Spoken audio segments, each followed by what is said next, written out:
Tudo pronto, John?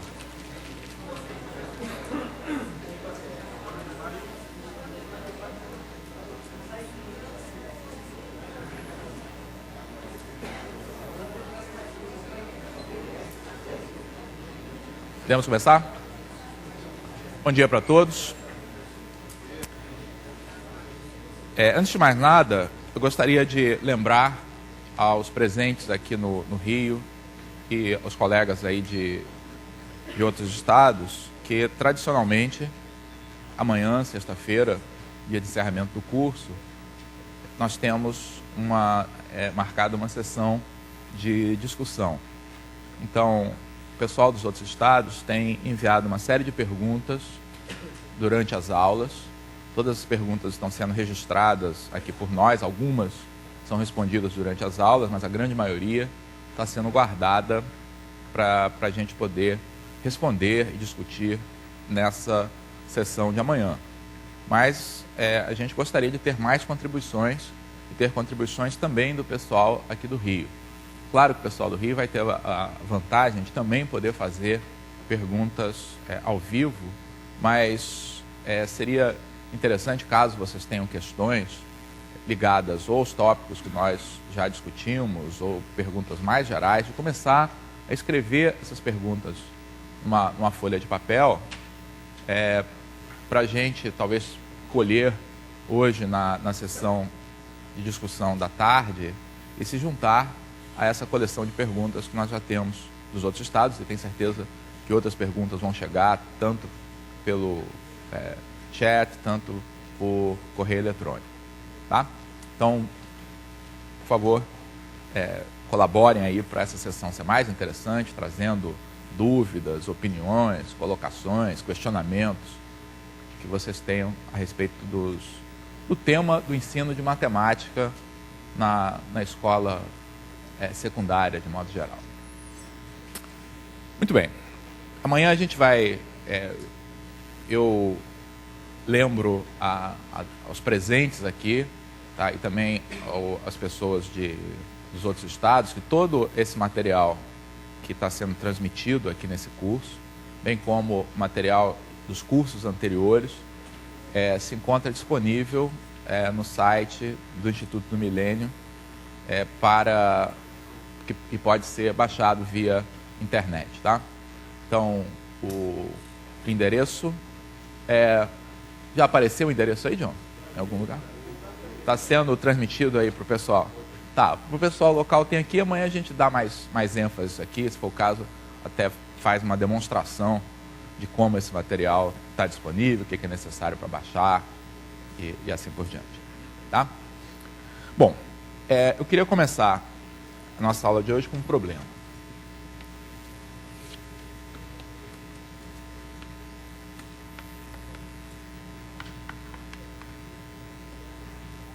A situação que eu vou querer discutir com vocês é a seguinte: você tem duas pessoas que apostam R$10 cada uma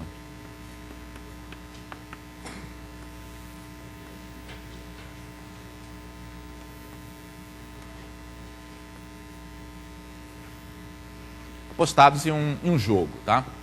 Um jogo qualquer, onde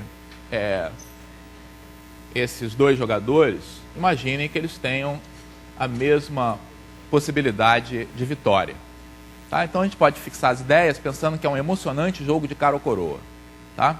Então eles vão jogar a moeda para cima, tá? Cada um apostou R$10 e a combinação é que quem ganhar 6 vezes leva os R$20 apostados. Tá? Bem simples, né? Todo mundo entendeu qual é o jogo, né? Vai jogando cara ou coroa, eu sou cara, você é coroa, a gente vai jogando, tá? Se primeiro saírem 6 caras, eu levo dinheiro, se primeiro saírem 6 coroas, vocês levam dinheiro. Aí, por uma razão qualquer, tá? Por exemplo, estão jogando a moeda assim, a moeda caiu no bueiro, não tem mais moeda, o jogo tem que ser interrompido. Tá? Essas coisas que acontecem. E aí, quando o jogo é interrompido,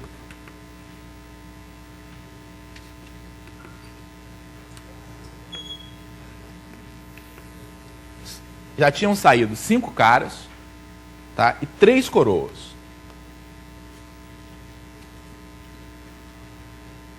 Tá? Então, esse jogador aqui estava quase vencendo, tá? E o jogo foi interrompido, não foi culpa de ninguém, tá? Foi um ato da natureza, perdeu-se a moeda, tá? E a pergunta é como dividir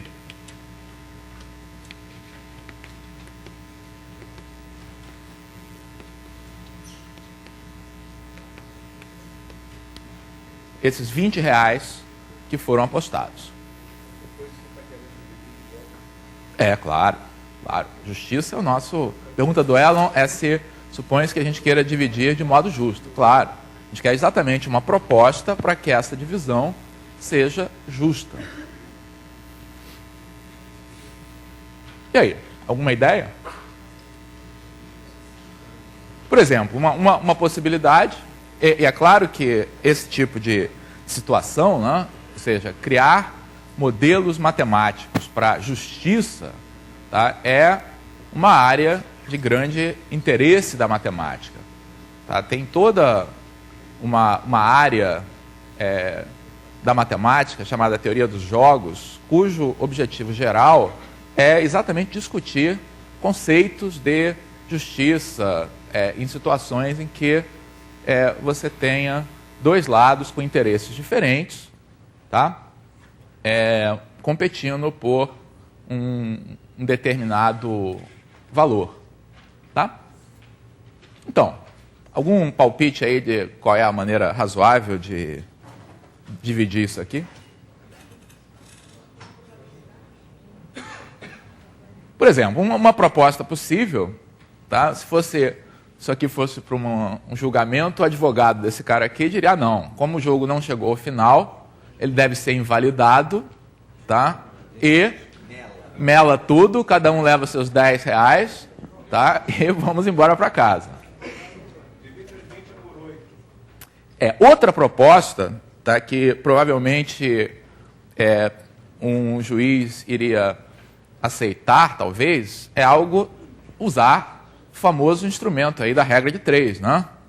Então, proporcionalidade, tá? Então, esse aqui já ganhou 3 vezes, esse aqui ganhou 5, então, esse dinheiro que está aqui, tá, deve ser dividido com esse jogador recebendo 5/8 dessa quantia, tá? Esse aqui recebendo 3/8 dessa quantia. Tá? Razoável isso? Será que é isso que deve acontecer? Pois bem, esse problema é um problema que tem uma longa história. Tá? Esse problema começa a aparecer discutido em trabalhos que vêm desde a época da Renascença, tá? Discutido por pessoas como Pacioli, tá? Discutido por Cardano, tá? Gerando uma série de discussões a respeito desse problema. Tá? E, na verdade, esse tipo de situação obriga a uma maneira de pensar, tá? Que é um pouco fora da maneira como até então se pensava, tá? em modelos. Tá? Então, essa solução no qual a gente divide os ganhos de acordo com o que aconteceu no passado, tá? Porque essa maneira de dividir proporcional a 3 e 5 significa olhar para o passado, né? E remunerar os jogadores, tá? De acordo com o que aconteceu até agora. Tá? Parece uma coisa razoável. Então, a partir do estudo desse problema, começa-se a pensar em algo que até esse momento não pertencia ao domínio da matemática. É de você tentar modelar um futuro que é incerto. Ninguém pode dizer com certeza o que aconteceria se esse jogo continuasse. Tá? É possível que esse jogador aqui ganhasse? Claro, a sorte podia mudar, tirar 3 coroas. Tá? De uma certa maneira, a gente percebe que é mais provável, tá, de que esse aqui ganhasse, tá? Mas esse aqui podia ganhar também. E na verdade, o que iria de fato acontecer é algo que os homens não podem dizer, é algo que pertence ao domínio aí dos deuses, né? Eu estou falando essa palavra, tem um livro muito interessante, que foi publicado alguns anos atrás, tá?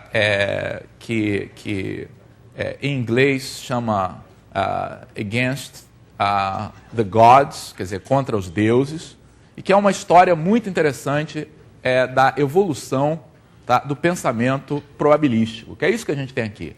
O pensamento probabilístico serve para a gente poder fazer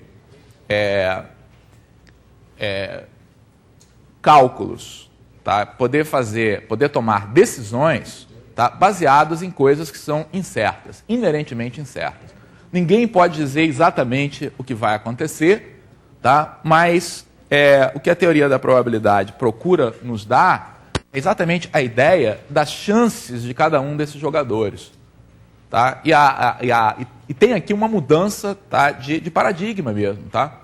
No lugar de você olhar para o passado, tá, em que a divisão seria nessas 8 partes, dividindo 3 e 5, a gente vai procurar olhar para o futuro. Embora a gente não possa dizer exatamente o que vai acontecer, a gente vai criar um modelo que nos permita calcular as chances de vitória de cada jogador. Tá? É uma situação muito simples, tá? Mas está claro para vocês quais são as chances de vitória aqui desses jogadores aqui? É simples, mas não é óbvio, tá? Então, a gente vai voltar, vai deixar esse problema aqui, tá? Vamos conversar, então, sobre o que está por trás dessas ideias de probabilidade, tá? E depois a gente resolve esse problema aí durante a aula, tá? A resposta não é proporcional a 3 e 5, não, tá? A gente vai ver que a resposta vai favorecer muito mais esse jogador, tá, do que esse aqui. E a gente vai quantificar isso daqui a pouco. Bom, então, qual é a ideia que está por trás da teoria das probabilidades? E esse é um outro assunto que atualmente é ensinado quase que unicamente na segunda série do ensino médio. Sei, alguns livros do ensino fundamental, timidamente já tem alguma coisa de probabilidade, mas o grosso mesmo é ensinado na segunda série do ensino médio. E aí, quando é ensinado, normalmente a maneira como os problemas aparecem são quase como uma desculpa para fazer mais problemas de combinatória. Tá? Raramente os problemas de probabilidade, tá, que são propostos para os alunos, tá, trabalham com situações em que alguém, de fato, poderia ter interesse em quantificar essas probabilidades. Então, essa aqui certamente é uma situação que as pessoas têm interesse porque tem que decidir aí uma divisão justa aí desse dinheiro. Tá? Então, acaba se dando muita ênfase à contagem, tá, e menos à etapa que é fundamental, tá, da construção do modelo probabilístico. Tá? E essa construção do modelo probabilístico, e principalmente construção da intuição em probabilidade, tá, é algo que tem que acontecer desde cedo para que a pessoa possa ser capaz de tomar decisões fundamentadas nas diversas ocasiões em que avaliar chances, tá, se apresentam para a gente aí na vida prática, na vida profissional. Tá? Então, é perfeitamente possível você começar a estudar esse tipo de assunto, tá, bastante cedo.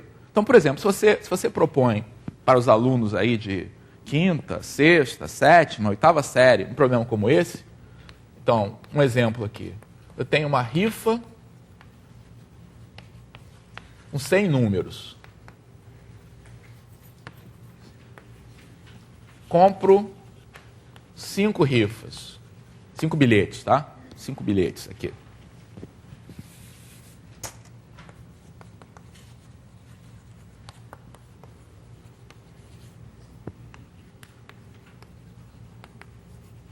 Se perguntar aos alunos qual é a minha chance de ganhar,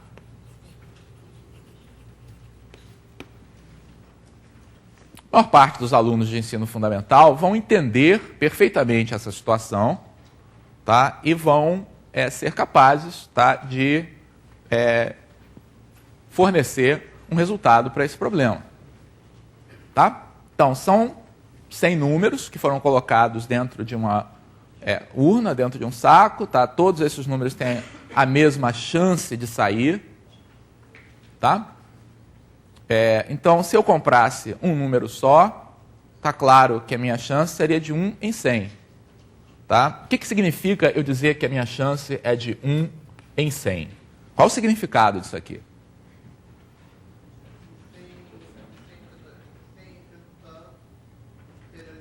Pois é, tem uma chance, mas o que isso significa? Significa qual o significado desse número? Não, um bilhete dentre 100 vai ser premiado, tá? Mas o que essa probabilidade está indicando, quer dizer, todo modelo probabilístico tenta reproduzir para a gente, tá, o que aconteceria se a gente pudesse repetir, tá, esse experimento um grande número de vezes. Tá? Então, quando a gente diz, tá, que ao comprar um bilhete a minha chance é de 1 em 100, minha probabilidade é de 1 em 100, a ideia intuitiva que está por trás é que se esse processo de retirada, tá, do bilhete premiado for repetido um grande número de vezes, então, de cada 100 extrações, tá, eu seria premiado, em média, uma vez. Tá? Então, se eu fizesse um grande número de extrações, tá, fizesse um grande número de extrações, tá, então o número de vezes que eu seria premiado, tá, seria aproximadamente 1/100, tá, desse número de extrações. Não é exato, tá? Então tem uma ideia aqui que é uma ideia intuitiva que governa, tá, o que a gente quer dizer quando diz que a nossa chance é de 1 em 100. Significa que a gente não vai ser premiado? Não, a gente pode ser premiado. Significa que a gente tem que esperar 100 extrações para ser premiado? Não, a gente pode ser sorteado na primeira vez. Tá? Você tem, de cada 100 extrações, em média, uma vez você vai ser vencedor e 99 vezes você não vai ser vencedor. Os alunos têm essa... o que eu quero reafirmar aqui com vocês, que essa noção de probabilidade é uma noção bastante intuitiva. Tá? As pessoas trazem, tá, essa noção de chance, tá? E conseguem colocar essa sua intuição, tá, a serviço de problemas, desde que a gente os prepare para fazer isso. Então, por exemplo, aqui, se eu compro 5 bilhetes, tá, é claro que a minha chance de ganhar, tá, é de 5 sobre 100. Tá? Alguma dúvida que os alunos seriam perfeitamente capazes de entender essa situação? Não? Agora, será que os alunos iriam reagir da mesma maneira, tá, se você propusesse a seguinte variante aqui desse problema? João, tá, comprou os bilhetes 12, 15, 23, 31, 52. Tá? Pedro comprou os bilhetes 1, 2, 3, 4, 5. Quem tem mais chance de ganhar?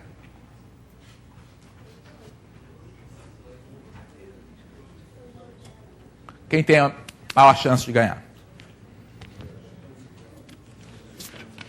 Ó, numa situação parecida com essa, tá? Numa situação parecida com essa. Não é bem aqui, porque aqui está sendo sorteada uma só, tá? Mas numa situação parecida, em que você tem jogos em que você sorteia várias dezenas, como Loto ou Sena, tá? Eu garanto que se você chegar lá na loja, tá, for fazer o seu jogo lá da Sena, tá, e marcar 1, 2, 3, 4, 5, 6, tá, o atendente vai olhar para cima, que idiota. É que ele não sabe que é extremamente improvável, tá, saírem 6 dezenas seguidas aqui. Quando se você fizer esse jogo aqui, ele vai achar, não, você é um cara razoável, tá aí. Né? Então, esse tipo de intuição, a gente precisa começar a desenvolver nas crianças, tá? Desde cedo. Vocês percebem qual é em nós próprios também, tá? Essa visão crítica a respeito dessas crenças, tá? Vocês percebem o que está acontecendo aqui? Olha só o pensamento que eu falei do sujeito lá da caixa. Puxa, esse cara não sabe, tá, que sair 5 dezenas seguidas é altamente improvável? Resposta: eu sei sim, é altamente improvável mesmo. Tá? Mas essa específica sequência de dezenas, tá, é tão provável quanto essa sequência específica de dezenas.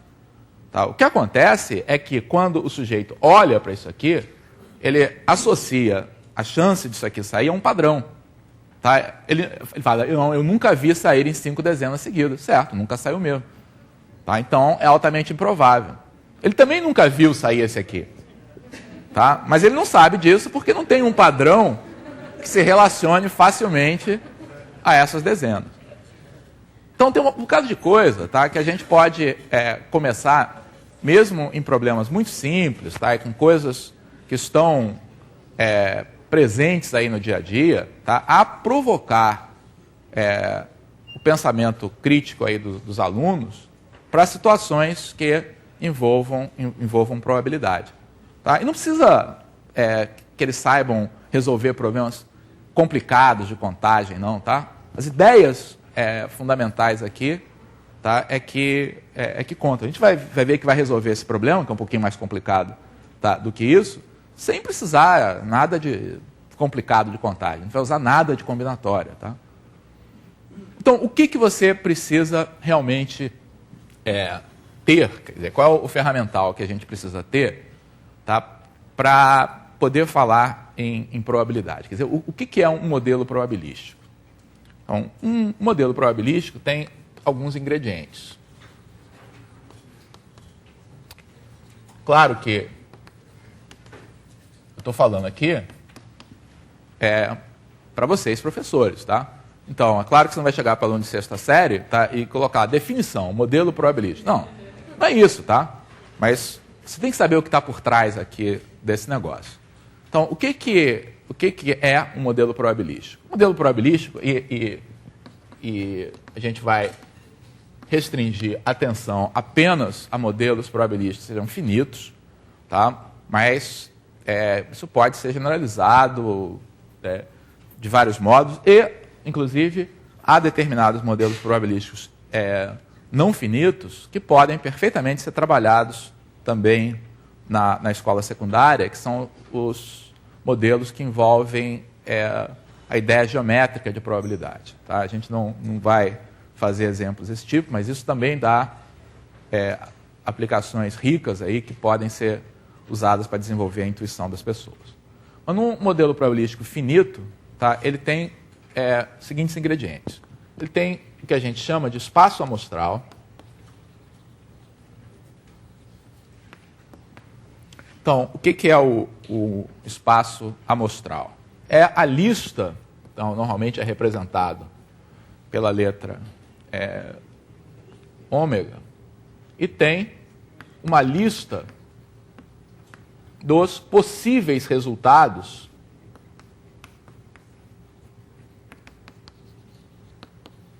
de seja lá aquilo que a gente queira modelar utilizando probabilidade. Tá? Então você olha para aquele seu experimento aleatório. Então o que é um experimento aleatório? Tá? É algo que, repetido exatamente nas mesmas condições, pode fornecer resultados diferentes. Tá? Então é algo imprevisível, tá? Mas o que a gente quer através de um modelo probabilístico é exatamente criar, tá, um padrão a longo prazo, tá?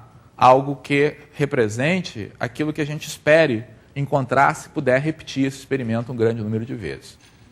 Tá? Então, o espaço amostral é a lista dos resultados possíveis. Tá? E o outro ingrediente são as probabilidades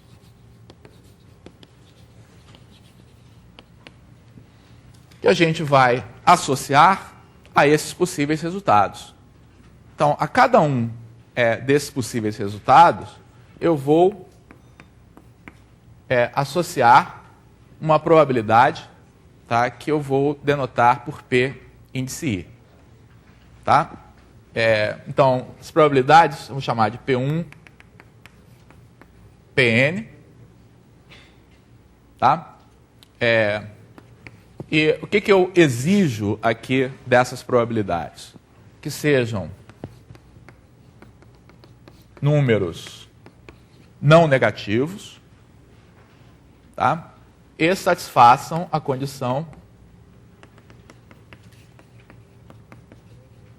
de que a soma de todos eles seja igual a 1. Tá? Então, note que isso que está aqui é algo completamente abstrato, tá inteiramente dentro do domínio da matemática. Tá? É uma construção matemática, um conjunto que representa os possíveis resultados, tá? E números associados a esses possíveis resultados, que são números não negativos, que somem 1. Tá? Agora, quando é que um modelo probabilístico é útil para alguma coisa? É quando essas probabilidades aqui, tá, que a gente está associando a esses possíveis resultados, representem aquilo que a gente espera relativo à frequência desse resultado ao se repetir esse experimento um grande número de vezes. Então, quando você constrói esse modelo, tá, e diz que esse P1 aqui é 0,25, então, o que você está dizendo a respeito da sua crença no funcionamento desse modelo, tá, é de que este resultado aqui vai sair, caso você repita o seu experimento um grande número de vezes, em aproximadamente 1/4 de todas as vezes. Tá? Parece meio subjetivo, não? E é. Então, na prática, quando você constrói um modelo probabilístico para situações reais, tá? Situações que envolvam, por exemplo, probabilidade, tá, de uma determinada droga curar um doente que tem um certo mal, tá, ou a probabilidade, tá, de um candidato ganhar uma eleição, tá, coisas que você não tem uma informação completa, tá, normalmente essas probabilidades que estão aqui são obtidas experimentalmente. Tá? Você faz o seu experimento um certo número de vezes, tá? Você gostaria de fazer infinitas vezes, nunca pode fazer infinitas vezes. Então você faz um certo número de vezes e estima esses valores, tá? E aí passa a usar esse modelo probabilístico. Tá? Quando eu estou fazendo esse tipo de construção de modelo, eu estou associando probabilidade à estatística. Tá? Eu estou usando a estatística para alimentar os dados que vão aparecer em um modelo probabilístico. Tá? Acontece, tá, que tem uma situação que é frequente nos problemas da matemática, tá, e na vida real, tá, principalmente associado a jogos, tá, de azar, em que a gente tem uma maneira especial para atribuir essas probabilidades. Tá? Então, por exemplo, não é à toa que as pessoas utilizam dados, tá, para jogos de azar de modo geral. Por que é usado um dado? Tá? Não é usada uma pirâmide de base hexagonal, tá, ou um paralelepípedo? Por que se usa um dado? Exatamente porque um dado, por ser um poliedro regular, tá, ele tem completa simetria. Tá? Ou seja, se você tem uma face que está para cima, através de um movimento do dado, você coloca uma outra para cima, você não percebe que houve uma modificação naquele sólido. Isso faz com que, para esse tipo de situação, os diversos resultados possíveis... Então, exemplo, num dado, o espaço amostral pode ser representado pelos números de 1 a 6, tá? E aí, se esse dado for construído, tá, de um material homogêneo, tá, que não tem um pezinho assim mais de um lado para você poder roubar, etc., então vale de maneira perfeita o princípio da democracia matemática. Né? Ou seja, todas essas faces aqui são igualmente boas, igualmente ruins. Você não tem nenhuma razão para dizer, não, eu acho que o 2 vai sair mais vezes que 1. Não tem razão para isso. Você repete esse experimento um grande número de vezes, tá? Por causa da simetria do objeto, tá? A gente espera que cada um desses resultados saia o mesmo número de vezes. Tá? Então, com isso, a probabilidade que eu vou associar a cada um desses números deve ser a mesma. Tá? Deve ser a mesma, igual a 1/6, já que a soma tem que ser igual a 1. Perfeito? Então, se eu quero saber agora a probabilidade do que a gente chama de eventos, então o que são eventos? Evento, em português, quer dizer um acontecimento. Né? Evento, na linguagem da teoria das probabilidades, quer dizer, um acontecimento, pode ser descrito sempre por um subconjunto dos resultados possíveis. Então, por exemplo, se eu pergunto qual é a probabilidade de sair um número par.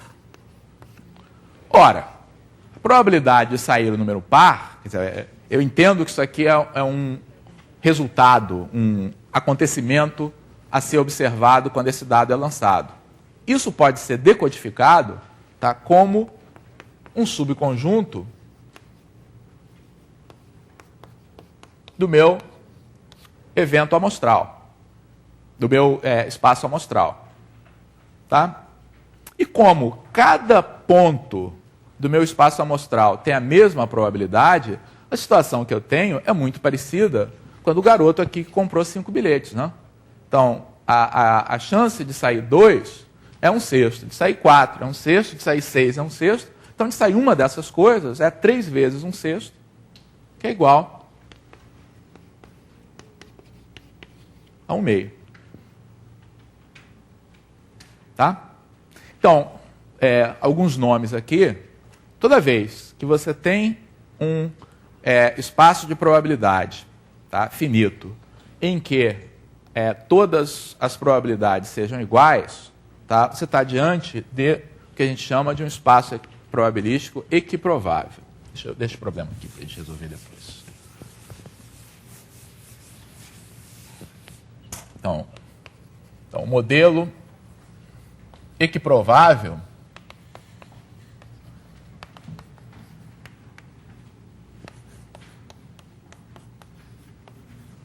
é um modelo em que a probabilidade associada a cada resultado é igual a 1/n, onde n é o número de resultados possíveis. Tá? E aí, a probabilidade de um evento, então, o que eu chamo de um evento? É algo que pode ser representado por um subconjunto do espaço amostral. Tá? Então, o que eu tenho que fazer é somar as probabilidades dos elementos de A, mas cada uma dessas probabilidades é igual a 1/n. Tá? Então, o que eu tenho aqui é igual ao número de elementos de A dividido por n, ou vezes 1/n, tá? Que é a famosa relação que normalmente, na linguagem de probabilidade equiprovável, é expressa dizendo o número de casos ou resultados favoráveis sobre o número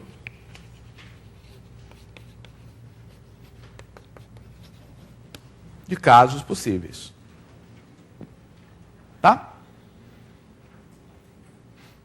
Que é algo que, então, essa relação aqui, tá, é algo que os alunos, tá, têm essa ideia intuitiva dentro deles. Tá? Quando eles respondem que se você comprar 5 bilhetes, tá, a sua chance de ganhar é de 5/100, tá, no fundo, eles estão utilizando exatamente essa ideia intuitiva que probabilidade, tá, é algo que é proporcional, tá, ao número de resultados possíveis em que aquilo que eu quero aconteça. Tá? E, portanto, vai ser a razão entre esse número de resultados, tá, e o número possível. Então, os alunos normalmente têm essa intuição. Então, qual é a grande arte de resolver problemas de probabilidade, tá, dentro do âmbito da matemática, tá, sem que a gente necessite utilizar técnicas estatísticas? Qual é a grande arte aqui?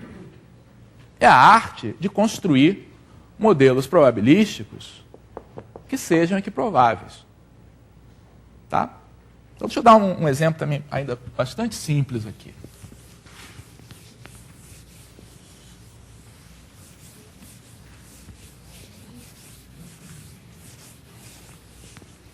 Suponhamos que você dê para os seus alunos o seguinte problema.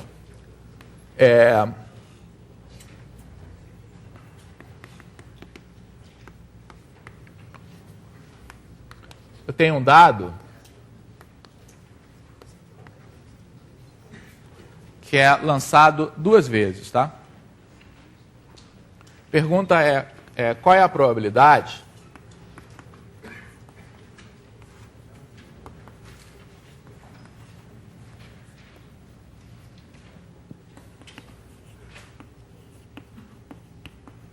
da soma ser igual a 7. Tá? E aqui eu vou escrever a solução de um aluno. Tá? Um aluno chegou lá e escreveu o seguinte, olha, resultados possíveis, tá? Então, eu vou abreviar aqui com espaço amostral. Então, se eu lanço o dado 2 vezes, quais são os resultados possíveis para essa soma? 2, né? Se der 1 e 1, 3, 4, 5, 6, 7, 8, 9, 10, 11, 12. Tá? Esses são resultados possíveis. Logo, a probabilidade de sair 7 é igual a um desses resultados, certo? 1/11. Que tal? Certo? Errado? O que vocês dizem para esse aluno?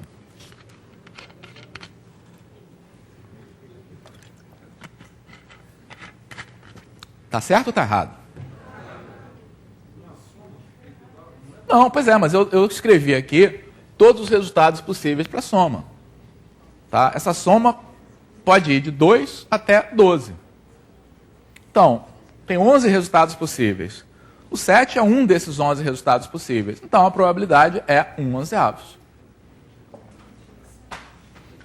Certo ou errado? Bom, aí o que vai acontecer, possivelmente, vai ter uma... Você fez a sua resposta lá do gabarito que deu diferente disso, tá? Mas claro, você não pode dizer para lá, não, tá errado porque deu diferente da minha. Tem que explicar o que está errado aqui, né? O que está errado?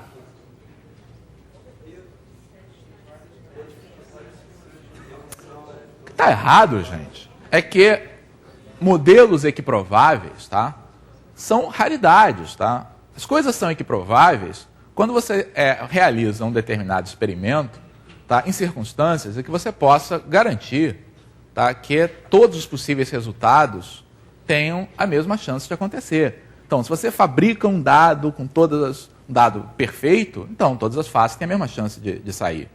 Se você joga uma moeda perfeita para o alto, sair cara ou sair coroa, tem uma simetria perfeita nesse objeto, de tal maneira que a chance é a mesma de sair. Se você coloca bolas iguais dentro de uma urna, tá, e aí vai sortear uma delas, vejam bem, iguais, tá? Se elas forem diferentes, tiver algumas que são pequenas, outras grandes e tudo, melou, tá? Não posso mais dizer que a chance de sair cada uma delas, ou umas são mais pegajosas, outras que são... Claro que a chance de sair essas bolas não vai ser mais a mesma. Tá? Então, é importante a gente ter bem nítido, tá, que não é automático, tá, que construir uma lista de resultados, então, que esses resultados são naturalmente igualmente prováveis. Tá? Não são, não. Tá? É mais fácil sair um 7 do que sair um 2. Tá? Então, o que acontece, tá, é que você simplesmente listar os resultados possíveis para um determinado experimento, tá, e atribuir probabilidade igual a 1 sobre n, não funciona. Para você poder fazer isso, você tem que recorrer a um espaço amostral que seja equiprovável. Tá? Isso aqui não tem nenhuma razão para ser. Tá? Até intuitivamente a gente percebe que sair 2 só tem um jeito de sair 2. Tem que tirar 1, tem que tirar 1. Para sair 7 aqui, tá? Tem vários jeitos. Você pode tirar o 7 tirando 6 e 1, tirando 5 e 2, tirando 2 e 5. É claro que é mais fácil sair isso aqui, tá? Do que sair isso ou sair isso. Tá? Então, esse espaço que está construído aqui, entendeu? Não tem nada de errado com esse espaço. Isso aqui seria um espaço possível. Tá? Só que ele não é equiprovável. Então, o que está de errado aqui nessa solução é que a nossa escolha do espaço amostral para representar esse problema, tá, foi uma escolha desastrada. Tá? Essa escolha não foi boa, porque se a gente adota esse espaço amostral, os possíveis resultados têm probabilidades diferentes. Então, a gente não pode mais fazer conta simplesmente contando os casos possíveis, contando os casos que nos interessam e calculando a razão. Tá? Então, qual é o espaço amostral, tá, que serve para a gente resolver esse problema utilizando aquela técnica que está ali? Então, a soma, tá, vai ter probabilidades diferentes dependendo do resultado. Mas cada dado individualmente, a gente sabe que se comporta como um modelo equiprovável. Então, para a gente resolver o problema, o nosso ômega aqui não pode ser esse. Tá? Nosso ômega tem que ser todos os pares possíveis de resultados.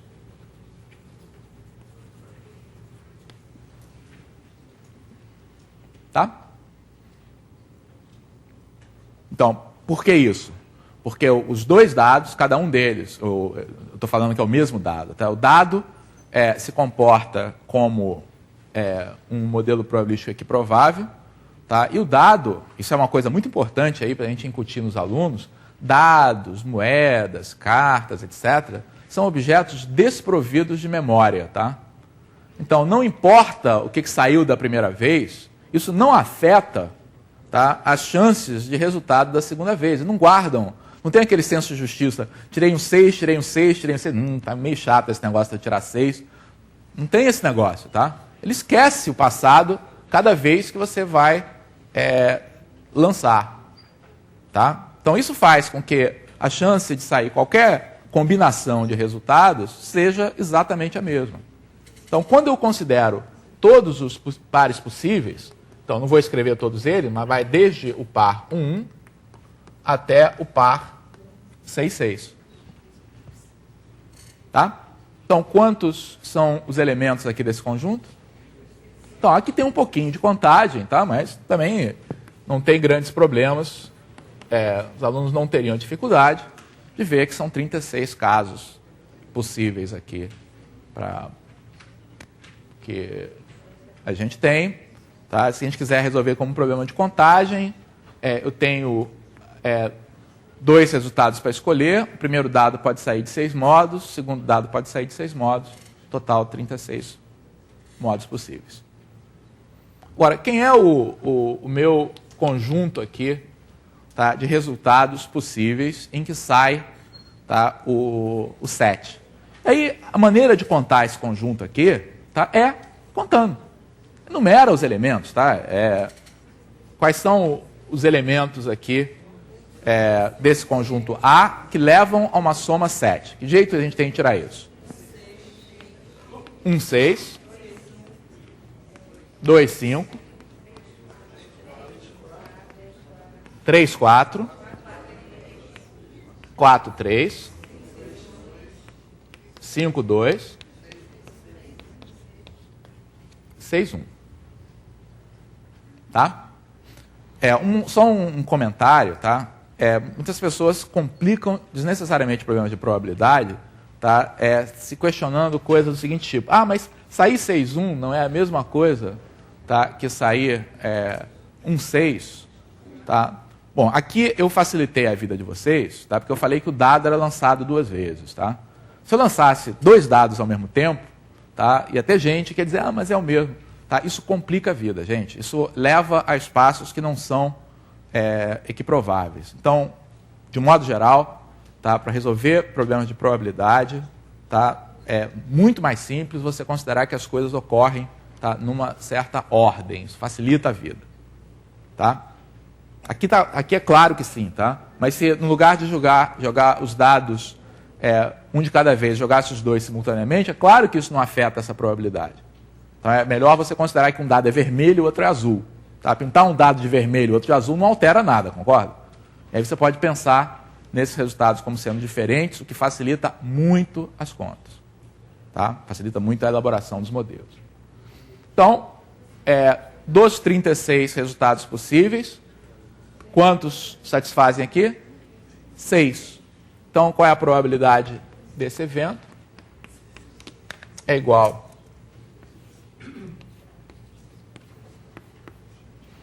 a 6 sobre 36, tá? Que é igual a 1/6.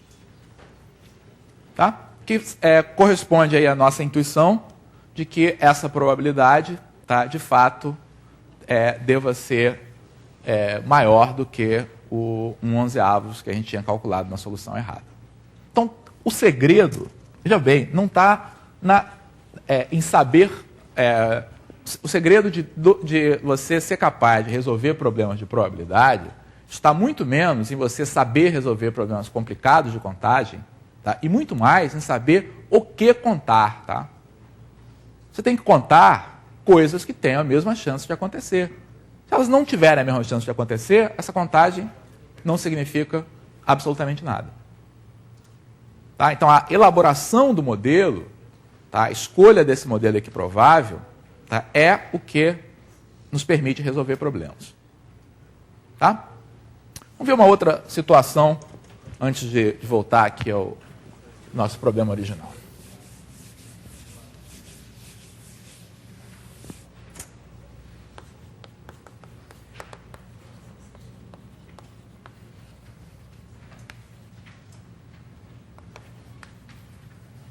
Vamos supor que eu tenha uma urna com 3 bolas brancas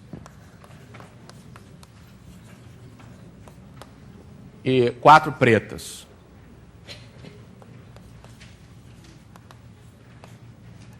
Retiro... Estou facilitando um pouco, tá, a nossa vida.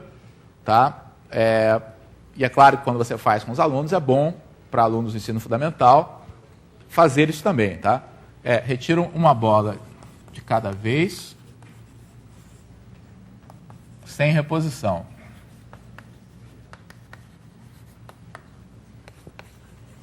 Quero saber qual é a probabilidade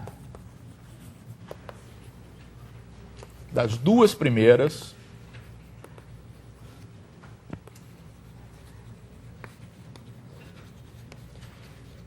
serem brancas. Um instantinho para vocês pensarem.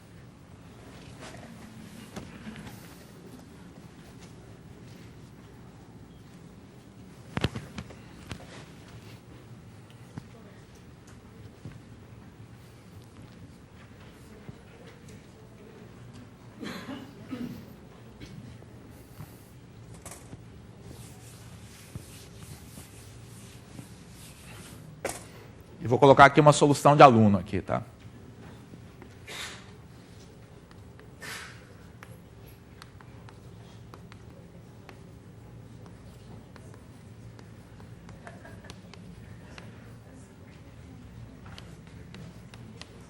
Bom, se for de algum de vocês essa solução, disfarça, tá?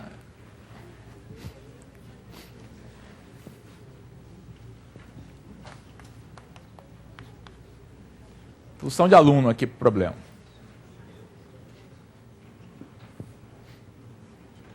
Bom, o aluno aqui percebeu uma coisa importante, tá?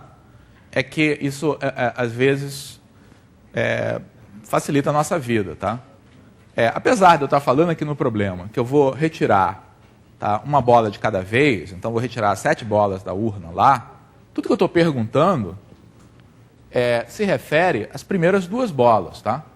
Então, eu posso modelar apenas o que acontece como se eu tivesse tirado 2 bolas apenas. As outras não me interessam, posso me esquecer delas, tá? Elas não precisam fazer parte aqui do meu problema.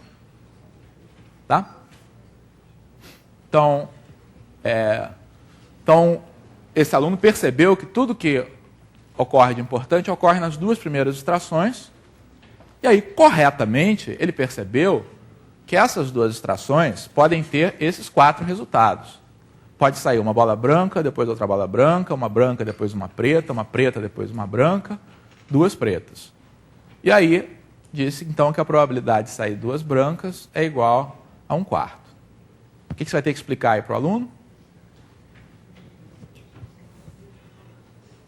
Ou não vai explicar nada, vai dar certo aí? Vai ter que argumentar com ele de novo, tá, que esse espaço amostral que está aqui não é conveniente para o nosso problema, porque ele não é equiprovável. Tá? É fácil entender por que não é equiprovável. Nessa urna tem mais bolas pretas do que brancas. Tá? Então, tirar 2 bolas pretas é mais fácil do que tirar 2 bolas brancas. Então, essas probabilidades são diferentes. Tá? Então, elas sendo diferentes, significa que eu não posso calcular essas probabilidades simplesmente fazendo contagem de número de casos possíveis, número de casos favoráveis 1, sobre o número de casos possíveis 4. Tá? Então, esse espaço amostral não serve. Tá? Então, qual é o espaço amostral que serve aqui para a gente? O que eu tenho que considerar? Pois é, eu tenho que considerar não que tenha 2 tipos de bola, tá? Tem que considerar realmente que tem 7 bolas, tá, aqui nessa urna. Então, eu vou ter que considerar que eu tenho bolas B1, B2, B3, que são bolas brancas. Tá? Elas, quando saem, a característica dela é serem branca, mas todas elas contribuem aí para essa chance de sair uma bola branca. Tá? E da mesma maneira, eu tenho 4 bolas pretas, que eu vou chamar de P1, P2, P3 e P4. Então, tenho 7 bolas, tá? Que são indistinguíveis ao tato. Tá? Eu estou assumindo isso. Tá? Por isso é que todas elas têm a mesma chance de sair. Tá? E agora sim, com esse espaço amostral que tem 7 elementos, tá? Novamente, eu posso usar pela simetria, tá? Que toda combinação, tá? Toda sequência de 2 bolas tem exatamente a mesma chance de sair. Tá? Então, eu tirar B1 depois P4 tem exatamente a mesma chance de ocorrer do que tirar B2 depois B3. Tá? Por quê? Porque essas bolas, ao tato, são indistinguíveis. Então, qualquer sequência formada por elas tem a mesma probabilidade de ocorrer. Então, baseado nisso aqui, eu posso construir, tá, um espaço que é equiprovável. Tá? Então, como é que é meu espaço? Tá? É formado por um par. Tá? Eu, infelizmente, chamei de bola branca, já usei bola, B maiúscula aqui. Tá? Vou chamar o conjunto de todos os pares B1, B2, tá? Onde tanto esse B1 quanto B2 podem ser qualquer um daqueles valores que estão ali, tá? Com B1 diferente de B2, porque eu não posso ter reposição. Tá? Eu não coloco de novo na urna. Tá? Então, o número de elementos aqui que representam o meu conjunto de casos possíveis. Então, quantos são os elementos aqui de ômega? Então, aqui eu tenho um problema de combinatória simples também. Tá? Como é que eu faço para calcular o número de elementos aqui desse conjunto? A primeira bolinha pode sair de quantos modos? 7. Pode ser qualquer uma das 7 bolas que estão ali. Digamos que eu tenha tirado B2 aqui. Aí B2 não entra mais na possibilidade. Eu tenho, então, 6 possibilidades para a escolha da segunda bola. Tá? Logo, o número de elementos desse conjunto representa todas as possíveis extrações. Tá? Essas sim, todas elas têm a mesma chance de acontecer. 42. Vê a diferença? Essas 42 extrações, representadas por todos os pares, tá? Todas elas têm a mesma chance de acontecer. Tá?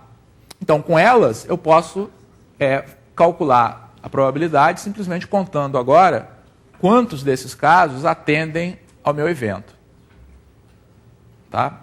Então, o que vai ser o número de elementos aí do conjunto A? Tá? O que é o conjunto A?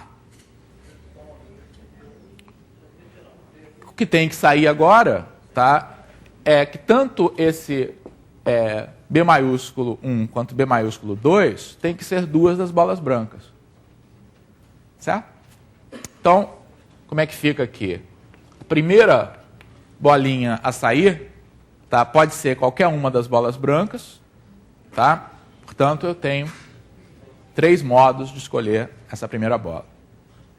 Tá? Tirei essa bola, ficaram ainda 2 lá. Então, o número de modos de escolher a segunda bola, eu tenho 2 possibilidades. Então, resultado, 3 vezes 2, que é igual a 6.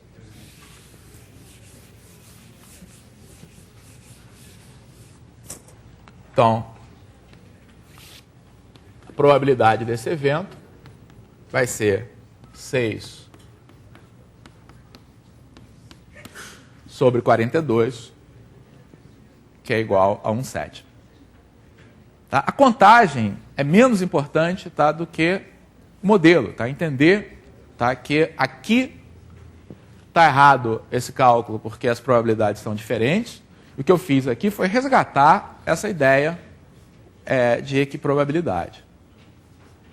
Tá? Muito bem. Vamos então atacar lá o nosso problema inicial. Pergunta aí para vocês qual é o espaço amostral adequado para resolver esse problema. Como é que a gente pode resolver esse problema?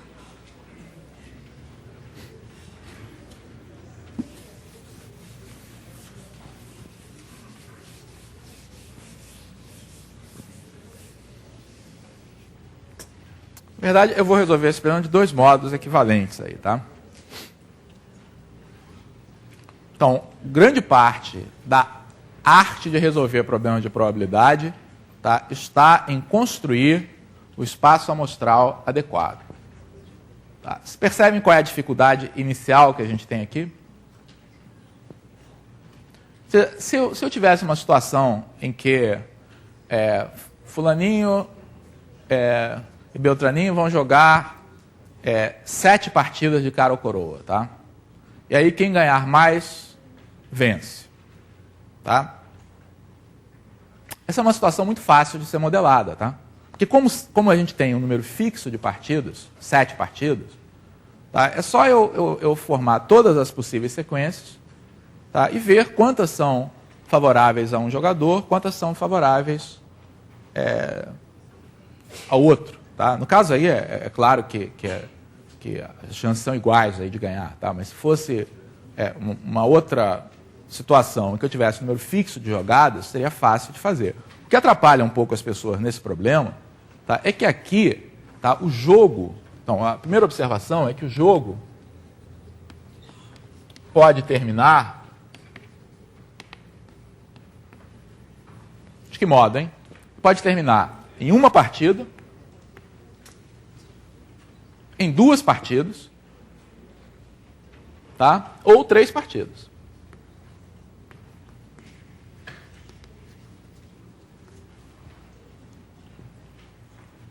Não é isso?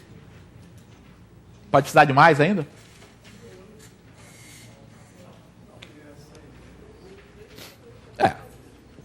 3 partidas, no máximo, alguém ganhou esse jogo. Tá? Ou termina logo com a vitória desse, tá? Ou o jogo fica 5-4, tá? E aí ou termina com a vitória desses, ou eles empatam, tá? E aí depois decide. Tá? Então, em 3 jogos, tá? Esse jogo vai terminar.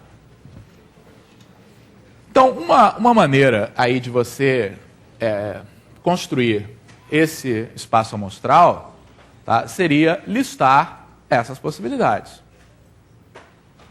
Então, quais são as possibilidades que a gente tem? Sair cara. Tá? Isso aí termina o jogo. Tá? Ou sair coroa. Tá? Se sair coroa, o jogo não termina, tá? Mas termina se sair uma cara a seguir. Se sair coroa, tá? E depois sair coroa de novo, tá? O jogo ainda não terminou. Tá? Mas aí termina se sair cara, tá? Ou termina...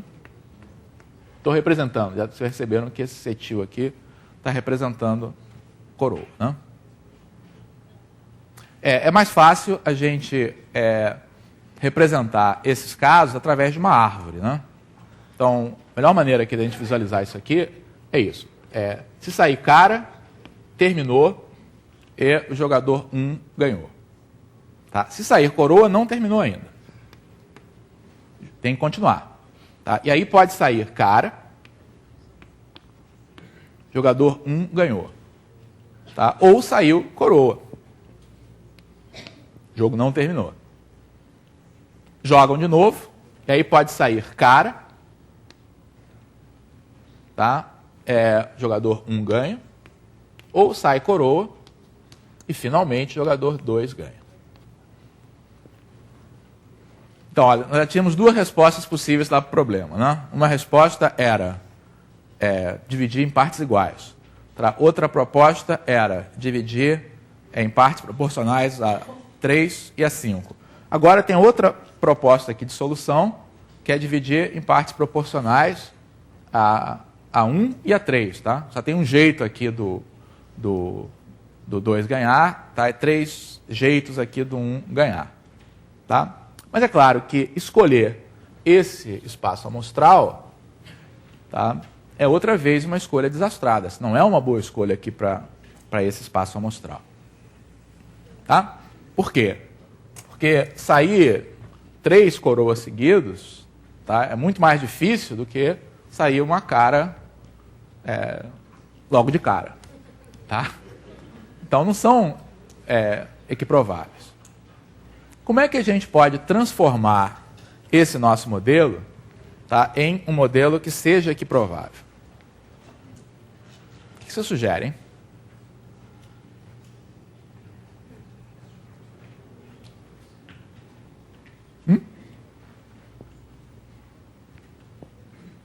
Como é que isso vira um modelo equiprovável?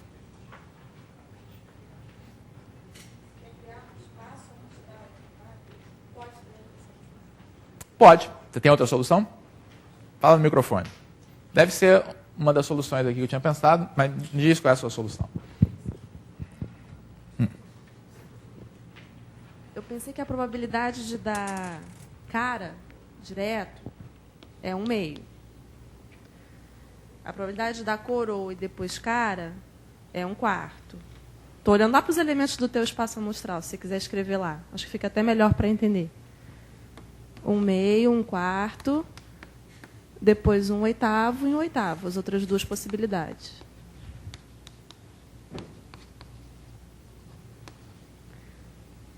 Então, a probabilidade do primeiro jogador ganhar vai ser 1/2 mais 1/4 mais 1/8, que seria 7/8.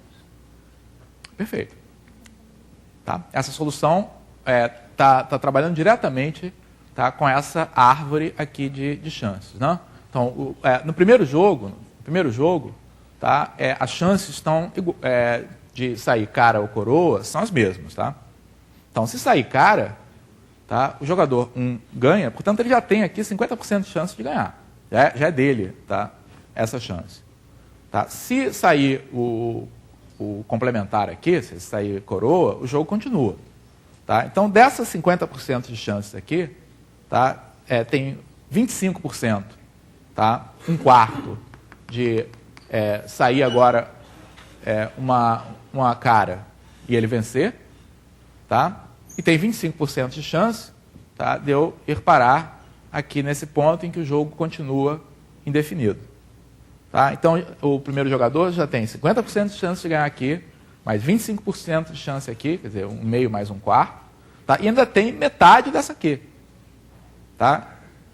Em outras palavras, e agora a gente percebe que, puxa, realmente, notem que para o segundo jogador ganhar, tá, é necessário que saiam 3 coroas seguidas, tá, que tem probabilidade 1/8 de ocorrer. A solução tá perfeita, mas exatamente a minha preocupação é como é que a gente transforma esse pensamento, que está ótimo, e é como eu faria o programa também, na construção de um espaço amostral que permita a gente poder fazer, tá, essa contagem. Isso é muito útil nos problemas. Tá?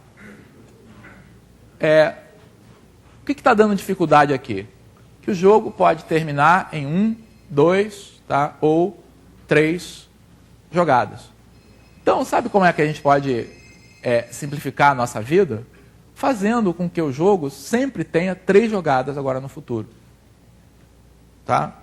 Vamos modificar um pouquinho a regra do jogo. Tá? A regra do jogo é o seguinte, daqui para frente, tá, esses caras aqui vão jogar as 3 partidas, tá?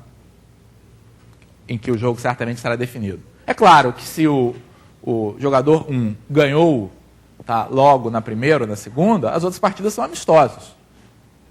Tá? Então, deixa os caras continuarem a jogar as 3 partidas em todas as situações.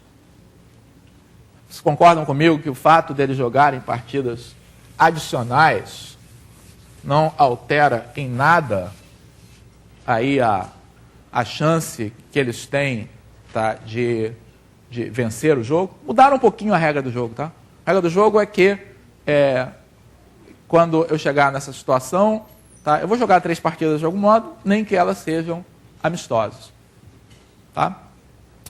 Se você faz assim, o espaço amostral para o jogo acaba sendo o conjunto de sequências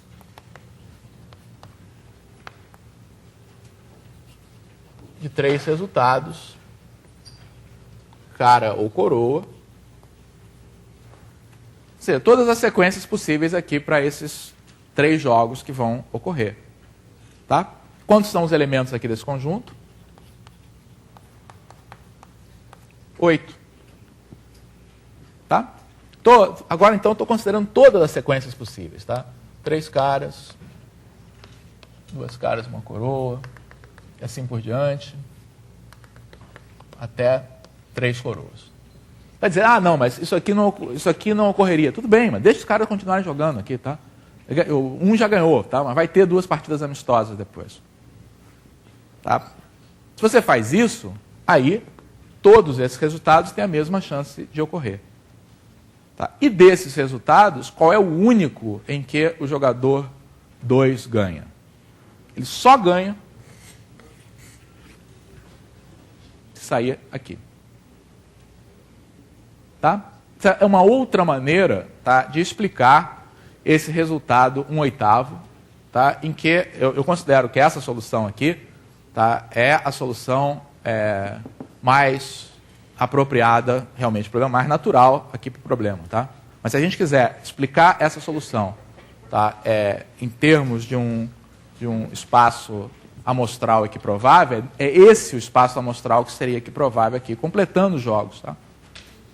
Então, a probabilidade do segundo jogador ganhar é igual a 1/8, que é o que a gente encontrou lá. Então, a divisão razoável ali do dinheiro, como é que deveria ser? O 1 deveria levar 17,50 e o 2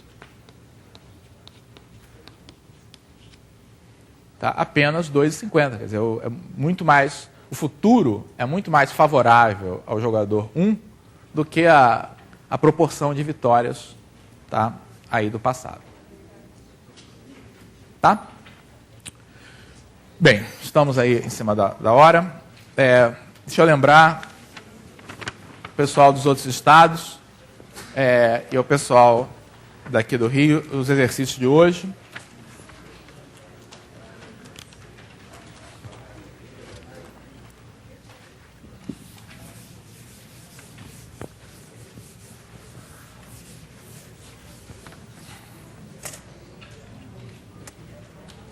Então,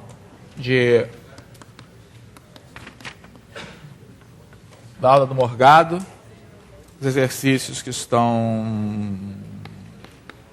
marcados são 4, 8, 10. De probabilidade, 3, 6, 7 e 9.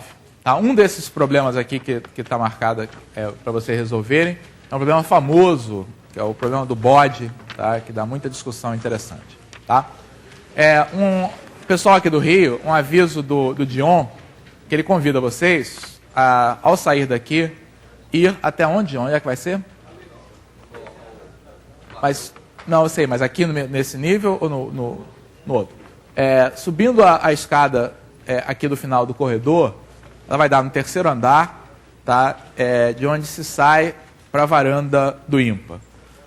O Dion gostaria de tirar uma foto aí do grupo, tá? Que essa é uma tradição aqui do IMPA. Toda reunião, congresso que você faz aqui no IMPA, é tirada uma foto para guardar a lembrança aqui desse encontro. Tá? Então, por favor, agora, né, John? Agora, nesse instante.